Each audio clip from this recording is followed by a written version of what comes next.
Un saludo fraterno a cada uno de ustedes quienes están participando de este tiempo de predicación, de este tiempo de mensaje de la palabra del Señor. En este día especial, día domingo 30 de mayo, día donde nos reunimos a alabar al Señor, su día, un día apartado para honrarle. Hemos disfrutado de un tiempo especial en el cual el Señor nos permite edificarnos y a continuación tenemos la oportunidad de escuchar lo que el Señor ha dispuesto para nuestras vidas a través de su palabra. Les invito a abrir Lucas 10, 28 al 37 en sus Biblias, Lucas 10, 28 al 37. Antes de leer, vamos a orar para que el Señor nos dirija. Padre bondadoso, gracias por su palabra, gracias por su amor, gracias por su don inefable, la salvación en Jesucristo, aquella que nos permite acceder al regalo de la vida eterna y a cada uno de los beneficios, Señor, que usted ha preparado para sus escogidos. Bendiga a aquellos que escucharán su palabra, para que también con un corazón dócil y humilde puedan llegar ante su altar para escuchar su voluntad. Y si alguno de sus escogidos que aún no ha tenido ese encuentro personal con el Señor Jesucristo como Salvador, atiende, Señor, el mensaje de hoy, permítale también buscar su rostro y reconocer que solamente en usted puede encontrar salvación. Rogamos, Dios, que su voluntad se manifieste a través de Cristo Jesús, nuestro único y suficiente Salvador. Amén. Lucas capítulo 10, versículos 28 al 37. Dice así la palabra del Señor. Y díjole, bien has respondido, haz esto y vivirás. Mas él, queriéndose justificar a sí mismo, dijo a Jesús, ¿y quién es mi prójimo? Y respondiendo Jesús dijo, un hombre descendía de Jerusalén a Jericó, y cayó en manos de ladrones, los cuales le despojaron, e hiriéndole, se fueron dejándole medio muerto. Y aconteció que descendió un sacerdote por aquel camino, y viéndole, se pasó de un lado. Y asimismo un levita, llegando cerca de aquel lugar, y viéndole, se pasó de un lado. Mas un samaritano, que transitaba, viniendo cerca de él y viéndole, fue movido a misericordia. Y llegándose vendó sus heridas, echándoles aceite y vino, y poniéndole sobre su cabalgadura, llevóle al mesón y cuidó de él. Y otro día al partir sacó 2 denarios y diólos al huésped y le dijo, cuídamele, y todo lo que de más gastares, yo cuando vuelva te lo pagaré. ¿Quién pues de estos tres te parece que fue el prójimo de aquel que cayó en manos de los ladrones? Y él le dijo, el que usó de él con misericordia. Entonces Jesús le dijo, ve y haz tú lo mismo.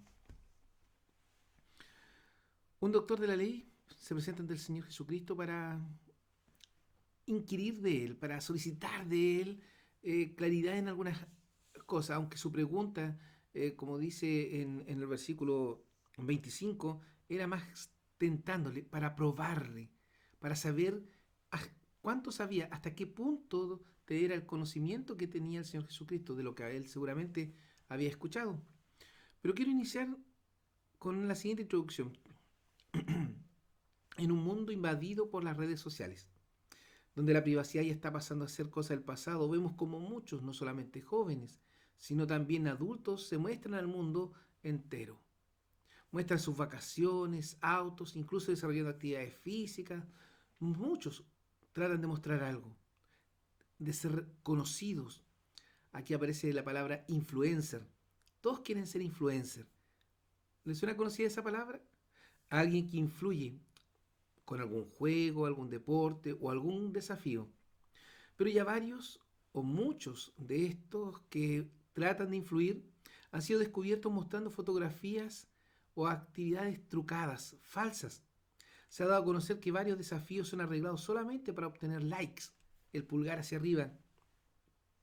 Hoy quisiera que nos pudiéramos detener en un título o en una frase. Las apariencias engañan. Lo que vemos de las personas en muchos casos son cosas falsas. En la iglesia, lamentablemente, también vemos como muchos solo quieren o desean obtener likes, ser reconocidos. Tenemos la imperiosa necesidad, como creyentes redimidos por la sangre preciosa de Cristo, justificados por la gracia de Dios, de mostrar sinceridad en nuestras vidas, de mostrar en cada una de nuestras acciones la obra del Espíritu Santo con el cual fuimos sellados para el día de nuestra redención. ¿Qué ven las demás personas en nosotros?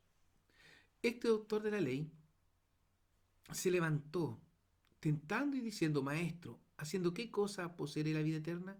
Era la pregunta que presentó Lucas 10, 25 al 29, relata esta parte del mensaje. Se levantó tentando al Señor, probándole. Y la pregunta dice: ¿haciendo qué cosa poseeré la vida eterna? Y él dijo: ¿qué está escrito de la ley? ¿Cómo lees? Responde este doctor: amarás al Señor tu Dios de todo tu corazón y de toda tu alma y de todas tus fuerzas y de todo tu entendimiento, y a tu prójimo como a ti mismo. La respuesta del Señor quizás lo descolocó, lo dejó en blanco. Bueno, bien has respondido. Haz esto y vivirás. Respuesta simple y clara, como acostumbrado al Señor. Pero este hombre, queriendo justificarse, dice el relato de Lucas, le dice al Señor: ¿y quién es mi prójimo? Un doctor de la ley, un intérprete, un estudioso de la ley mosaica. La palabra que traduce doctor aquí habla de un abogado, un especialista en leyes. Quise detenerme en esta traducción ya que el que preguntaba no era alguna persona común o corriente sin un conocimiento previo. Era un maestro, un doctor, alguien preparado en la ley, alguien que enseñaba a otros, al pueblo. Si él no sabía cómo poseer la vida eterna, si él no sabía cómo llevar a cabo la palabra de Dios que había leído y que había respondido con ella: amarás a Jehová tu Dios, ¿qué quedaba para el corriente, para el común del pueblo de Israel? La pregunta aquí la entendemos, tiene otro propósito: buscar un error en el Señor Jesús. Sus enemigos, fariseos, saduceos, estos doctores y maestros de la ley, buscaban ver los errores o desenmascararle, por decir alguna palabra, porque ellos creían que estaba diciendo cosas falsas al Señor Jesucristo, que no era siempre así. La fama del Señor estaba creciendo, ya no era el común del pueblo el que se llegaba para escuchar. Como dije, también llegaron otros líderes del pueblo, fariseos, saduceos. En este caso, cierto, para escuchar, y en medio de esta escucha que estaban realizando, tientan al Señor, lo ponen a prueba. Todos estos no creían en lo que reflejaba Jesús en sus enseñanzas. ¿Qué imagen proyectaría el Señor? Mientras pensaba en esta pregunta, eh, recordaba, ¿cierto?, el caso cuando es entregado por Judas. Judas tuvo que besar al Señor para que la turba que venía con él, para que el pueblo que venía con él, pudieran reconocerle. Qué extraño. Habían visto a Jesús predicar, habían visto a Jesús enseñar, pero Judas tuvo que darle un beso, ¿cierto? Para que se cumpla la escritura, pero para que pudiera ser reconocido. Físicamente era quizás corriente, común, pero espiritualmente reflejaba a Dios. Espiritualmente reflejaba una cosa totalmente distinta a lo que podían ver. Mostraba con sus palabras y hechos su divinidad. Este autor de la ley se levantó en medio del discurso del Señor y hace esta pregunta, en la cual, por cierto, no me detendré hoy. ¿Qué haré o haciendo qué cosa poseeré la vida eterna? Lo dejaremos para un mensaje posterior. El propósito de esta pregunta era tentar, probar, confirmar si era cierto lo de su sabiduría. Hasta ese momento, aún este hombre tenía dudas. Buscaban errores en el maestro, pero no encontraban ni uno. La respuesta del Señor a la pregunta hecha por este doctor muestra que Jesús sabía de quién se trataba, ya que le dice o responde con una pregunta también, la cual se basaba en los conocimientos que este doctor de la ley tenía. El Señor no lo responde de una manera soberbia, porque tenía el conocimiento, sino de una manera humilde, sencilla, de una manera que este hombre pudiera comprender. Y aquí es donde viene lo maravilloso. El Señor no le responde con algo desconocido, sino que va al propio conocimiento de esa persona. ¿Qué dice la ley? Eso que tú has estudiado, eso que tú manejas. ¿Qué dice la ley? ¿Cómo lees? La respuesta que entrega es correcta. No sale de lo que la ley mosaica dice. Y el Señor le vuelve a responder, simple y directo, de acuerdo a esa respuesta que tú me has dado, que amarás al Señor tu Dios con todo tu corazón, con toda tu alma, todas tus fuerzas, con todo tu entendimiento y a tu prójimo como a ti mismo. haz esto y vivirás. Haz esto y tendrás vida eterna. Amando a Dios en plenitud y a tu prójimo como a ti mismo, en aquel tiempo bastaba para acceder al regalo de la vida eterna. Claro, este hombre, eh, como muchos de los líderes religiosos, que hacían acepción de personas que tenían ciertos privilegios con algunos y a otros los desechaban. Y como dice el relato de Lucas, queriendo justificarse a sí mismo porque seguro que no cumplía plenamente con este mandamiento de la ley de Dios, pregunta o dice, ¿quién es mi prójimo? El doctor de la ley, el experto, el estudioso, no sabe. ¿No sabe quién es su prójimo? Explícame, ¿cómo sé quién es mi prójimo? Es la pregunta que hace este doctor. Con años estudiando la ley de Dios dada a Moisés y que ha regido y dirigido al pueblo por tantos siglos, siendo él un estudioso, quizás desde pequeño, quizás hereditariamente toda su familia ha estudiado en esta materia y no sabía quién era su prójimo.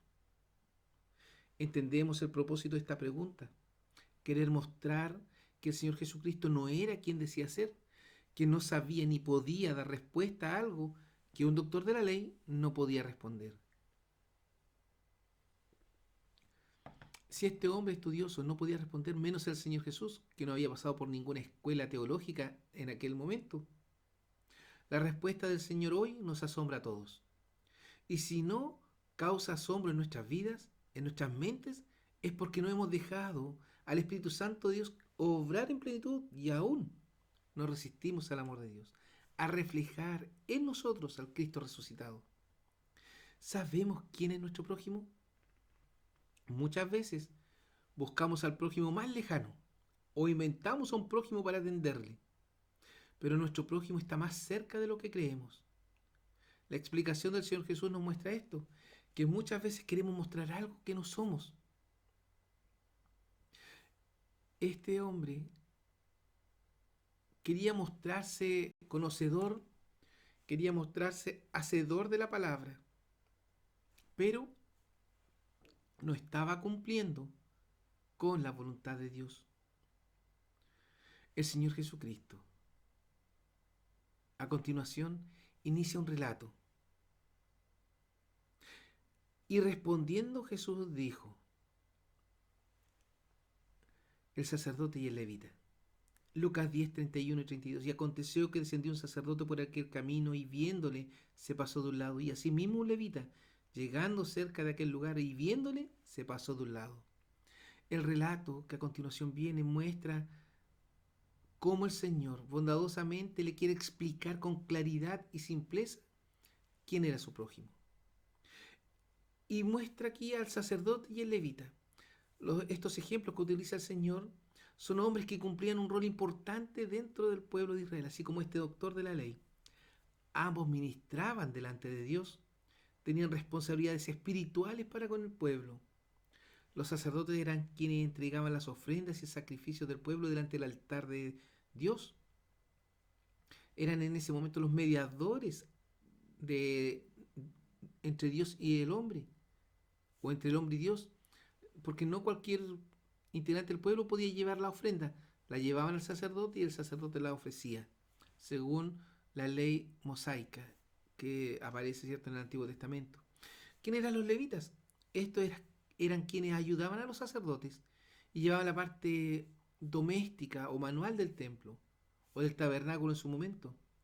Recordemos que era la tribu de Leví, que fue escogida para estos oficios, como transportar el tabernáculo, armarlo, desarmarlo, y los sacerdotes solamente servían, hacían la labor espiritual del pueblo.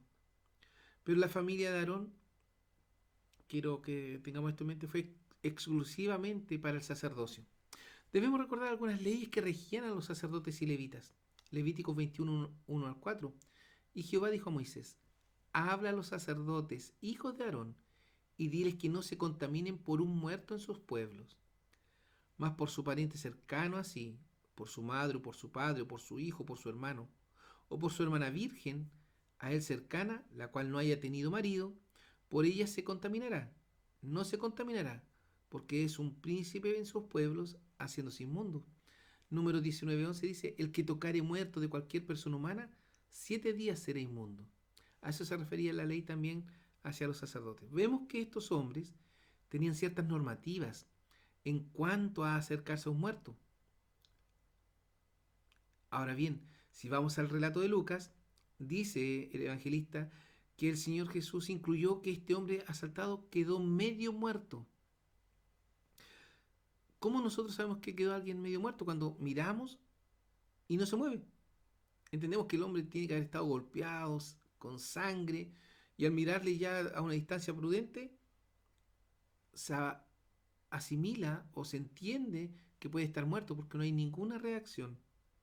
Por lo tanto, el sacerdote y el levita, cuando lo vieron allí y no vieron alguna reacción, no quisieron contaminarse, porque ellos tenían que cumplir labores espirituales. Pasaron por el lugar, le vieron y no se acercaron para no contaminarse. Aunque podrían haberse allegado para prestar ayuda, aunque se hubiesen contaminado, ya que habían tenido que cumplir el tiempo de purificación, 7 días, ¿cierto? Y entregar las ofrendas respectivas. Prefirieron pasar de largo, no ayudar. No quisieron contaminarse, prefirieron mantenerse alejados. Estos hombres que tenían que ser ejemplo, prefirieron mantener una apariencia. No aplicaron lo aprendido en la ley de Dios. Amarás a tu prójimo como a ti mismo. Este doctor de la ley, cuando hacía esta pregunta, seguro la hacía con un interés malicioso. Pero cuando escucha la respuesta, el relato del Señor Jesús, cuando menciona a los sacerdotes y levitas, está prácticamente diciéndole: ustedes, doctores de la ley, fariseos, líderes, están en esta condición de poder llevar a la práctica lo aprendido, pero no lo hacen. Si bien tenían prohibición de acercarse a un cadáver, podían purificarse después, prestar ayuda y posteriormente cumplir con la limpieza y purificación correspondiente. Podemos notar algunas cosas interesantes aquí. El sacerdote y levita eran del mismo pueblo del herido, judíos. Descuidaron lo que la ley indicaba. El doctor de la ley que había emplazado a Jesús dijo: amarás al Señor tu Dios de todo tu corazón y de toda tu alma y de todas tus fuerzas y de todo tu entendimiento, y a tu prójimo como a ti mismo. Por lo tanto, el sacerdote y el levita entendían esta ley, sabían de esta ley. No amaron a su prójimo, siendo de su nación, estando cerca para prestar ayuda, estuvieron quizás al lado de este hombre, pero prefirieron apartarse, alejarse. Podríamos decir que seleccionaron a su prójimo. No, este no es mi prójimo para amarlo. No vieron en aquel desvalido compatriota a un necesitado, a alguien que requería ayuda. La iglesia hoy pasa por una visión similar. Buscamos prójimos fuera de la congregación. Buscamos prójimos eh, lejanos, que en realidad no es malo. ¿Sí? No quiero que crean que es malo atender a aquellos necesitados que están fuera de la iglesia. Por supuesto que no. Pero nuestra primera necesidad para ellos que hay que suplir es la salvación. Es la salvación. Pero ¿cuántos necesitados, cuántos desvalidos tenemos hoy en la congregación? Olvidamos a nuestros compatriotas de fe, descuidamos a los domésticos de la fe. Buscando atender a algún prójimo, nos olvidamos de atender a los mismos hermanos de la congregación. Cierto es que tenemos que preocuparnos de las almas perdidas. Nuestra misión es llevar el Evangelio a toda criatura, pero recordemos, el Evangelio espiritual, no el Evangelio social, no el Evangelio selectivo o el amor selectivo en el cual amo a ciertas almas y a otras las descuido. La responsabilidad que el Señor está mostrando en estos dos personajes es que no importa el costo que tengamos que asumir, no importa lo que tenemos que hacer, debemos amar. Amar a nuestro prójimo, a nuestra iglesia, amar a aquellas almas que necesitan a Dios. aquellos que necesitan a Dios, querida iglesia. ¿Estamos pensando en ellos? Almas que necesitan. Un vecino, un amigo, un familiar. Pero por favor, no descuidemos a los domésticos de la fe. ¿Cuántas personas dentro de la congregación necesitan ayuda? Y no ayuda económica, no ayuda material, ayuda espiritual, un llamado que anime, una demostración de amor. Cuesta, y sé que cuesta, pero cuando lo hacemos, queda en nosotros una paz y tranquilidad. Debemos recordar que nosotros no transformamos vidas. Es el Espíritu Santo de Dios el que obra el reconocimiento de pecado para que el hombre mire a Cristo y le reciba como su Salvador. Nosotros no podemos obligar al prójimo a que acepte al Señor, sino que tenemos que amarle para que vea el reflejo de Cristo. Vuelvo a reiterar, nosotros no transformamos vidas, es el Espíritu Santo de Dios el que obra este reconocimiento para que el pecador, para que el hombre pecador mire a Cristo y le reciba como su Salvador. El Espíritu Santo reconoce a los escogidos, sabe el tiempo que Dios ha destinado para su conversión. Pero recordemos, nosotros somos solo instrumentos. Este sacerdote y levita pasaron de largo. En ambos casos dice viéndole. Ellos podían haber sido el instrumento de Dios para amar a su prójimo, para entregar una demostración de amor. Se dieron cuenta que estaba ahí el necesitado, a la mano. Sin embargo, pasaron de largo. Incluso en el caso de Levita da otro detalle Lucas. Llegando cerca de aquel lugar, se topó con él en el camino. Lo vio y se acercó inclusive más que el otro. Y aún así siguió de largo. Quizás le escuchó quejarse. Quizás lo vio tendido allí y vio algún movimiento. Se quedó a lo mejor un rato observando qué pasaba. Sin embargo, no quiso correr riesgos. En este relato aparece el samaritano, el despreciado mostrando amor. Lucas 10, 33 al 35. Mas un samaritano que transitaba viniendo cerca de él y viéndole, fue movido a misericordia.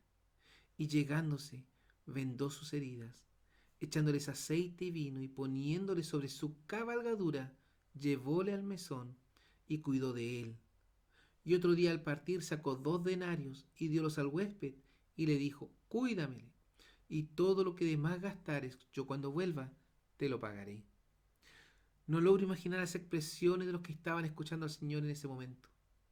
El relato no menciona nada en ese sentido. Me imagino que están atentos, ya que ahora en similitud de circunstancias, en el mismo camino donde pasó el sacerdote y el levita, aparece un samaritano. ¿Qué de especial tiene esto? Para los judíos un samaritano era una persona despreciable. Era un pueblo mestizo, judíos relacionados con otros pueblos. No era de una raza pura. Los judíos en aquel tiempo y aún ahora son muy celosos y no miran bien a los samaritanos. De hecho, si veían venir a uno, se cambiaban de camino, de vereda, para no pasar ni siquiera por al lado de esa persona. Mas un samaritano. Las apariencias engañan. Si el Señor hubiese presentado el relato, hay un hombre herido y hay un sacerdote, levita y samaritano, ¿cuál de ustedes creen que ayudaría al herido? Y seguro que ellos dirían el sacerdote o el levita, y al samaritano lo dejarían de lado. Este hombre que era despreciado, este fue el que se detuvo. Si la situación hubiese sido al revés, donde el samaritano hubiese sido el herido, un judío no lo habría hecho. Quizás por eso el Señor usó al samaritano como aquel que fue movido a misericordia. Porque en el otro sentido ellos sabrían que el judío no se habría acercado a este hombre. Este hombre se detuvo. Mire lo que hizo. Le curó las heridas al asaltado. Le puso sobre su cabalgadura. Le llevó hasta un lugar donde pudiese descansar y recuperarse. Y además pagó los gastos necesarios para que fuese atendido de la mejor manera posible. El amor manifestado por este hombre no le permitió ver si era judío o no. No, no se detuvo en aquello. El amor de este hombre, la obra del Espíritu de Dios en este hombre no le hizo distinguir clase social, estudios, tipo de trabajo, nada. El amor de este hombre solo pudo ver a un necesitado. Vio un alma necesitando ayuda. La parábola del buen samaritano, dada por nuestro Señor Jesucristo, invita a amar a nuestro prójimo sin hacer diferencias. Debemos amar aun cuando nos cueste amar y dar lo necesario a aquel que necesita. Primero, nuestra primera obra dadivosa debe ser que conozca a Cristo, que sepa que Jesús es el Hijo de Dios y que entregó su vida por amor a Él. Eso lo hace nuestro testimonio, cómo nos ven los demás. Quizás en nosotros hay apariencias que engañan, apariencias de virtud, pero por dentro no estamos mostrando a Cristo. Nadie pensó que el Señor terminaría esta parábola poniendo como ejemplo a un samaritano. A ninguno de los allí presentes se le pasó por la mente idea semejante. Nuestro Salvador, nuestro Señor Jesucristo, nos da un ejemplo maravilloso de amor. Él es nuestro máximo referente de amor, el cual, dejando la eternidad, descendió de los cielos para mostrar su amor, para entregarnos amor, para entregarnos su vida en rescate por nosotros. Las apariencias engañan,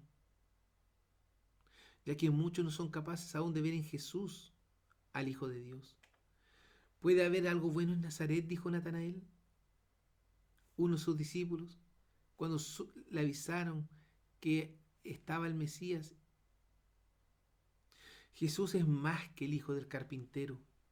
Es el Hijo de Dios encarnado, que nos amó y se entregó en propiciación por nosotros. Nos justificó delante del Padre.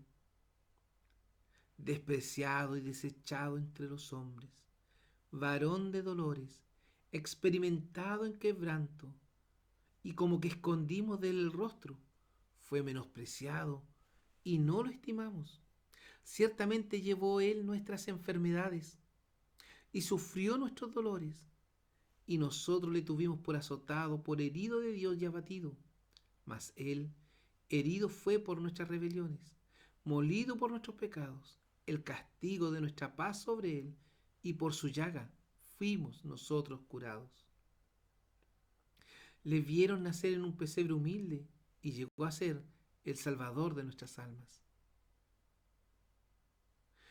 Este Jesús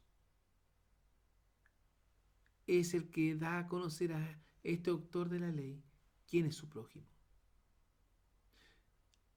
¿Quién era aquel que debía recibir misericordia de su mano? No hay que ir tan lejos para encontrar a alguien que necesita ayuda.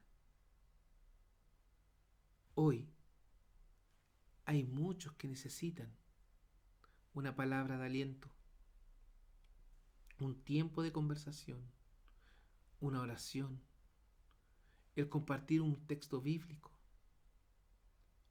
¿Sabe de alguien que esté pasando por aflicciones? ¿Sabe de alguien que esté sufriendo? ¿Cómo piensa o cómo pensamos asistirle, ayudarle? Amemos a nuestro prójimo como Cristo nos amó y se entregó por nosotros. Despreciado y desechado entre los hombres, por amor a nosotros. Experimentado en quebranto, varón de dolores. Fue menospreciado. llevó nuestras enfermedades, sufrió nuestros dolores, fue azotado, herido por nuestras rebeliones, molido por nuestros pecados. El castigo de nuestra paz sobre él. Las apariencias engañan, porque Jesús no es un simple carpintero, no es un simple mortal, es el Hijo de Dios que descendió del cielo para habitar en medio nuestro. Las apariencias engañan. Los judíos escuchaban atentamente al Señor y nunca esperaron que un samaritano fuese el protagonista de la historia, el único que expresó amor sincero y desmedido. Hoy somos nosotros llamados a no mirar a las apariencias a la hora de demostrar nuestro amor al prójimo, porque algunos sin saberlo hospedaron ángeles. Por lo tanto, somos llamados a ser sinceros en la entrega de este amor espiritual, así como recibimos del Señor Jesús su amor incondicional, sin restricciones. Seamos nosotros también, amando sin condiciones a todo aquel que necesita de Dios, a todo aquel que necesita del amor de Cristo. Hoy somos invitados a mostrar sinceridad, a que lo que reflejamos sea lo que realmente somos y que no sean simples apariencias que engañan a quienes están a nuestro alrededor. Que el Señor les bendiga, nos conforte y nos permita amar sinceramente. Oramos. Dios eterno y todopoderoso, creador del cielo y de la tierra, que en su gran misericordia y amor envió a Jesucristo su Hijo para que pudiera justificar nuestras vidas delante suyo. Oh Dios eterno, rogamos en esta hora el perdón de nuestros pecados, el perdón de nuestras faltas. Rogamos de usted misericordia y ayuda para poder, Señor, mostrar sinceramente lo que somos. Que no mostremos apariencias engañosas delante de los hombres, sino que nuestro amar, nuestro deseo de servicio, nuestra entrega sea tan sincera que otros al verla también puedan imitarla. Dios amado, sea con su pueblo, fortaleciéndolo. Sea usted con su iglesia, animándole en este tiempo a la fidelidad, animándole a la entrega, animándole al servicio. Oh Padre Celestial, su bendición sea con nosotros, guiándonos a amar a nuestro prójimo como a nosotros mismos. Pero por sobre todo, amándole a usted, el Creador, con toda nuestra fuerza, con todo nuestro entendimiento, con todas nuestras capacidades. Oh Señor, todo esto lo rogamos en los méritos preciosos de Cristo Jesús. Amén y amén. Queridos hermanos, que el Señor les bendiga.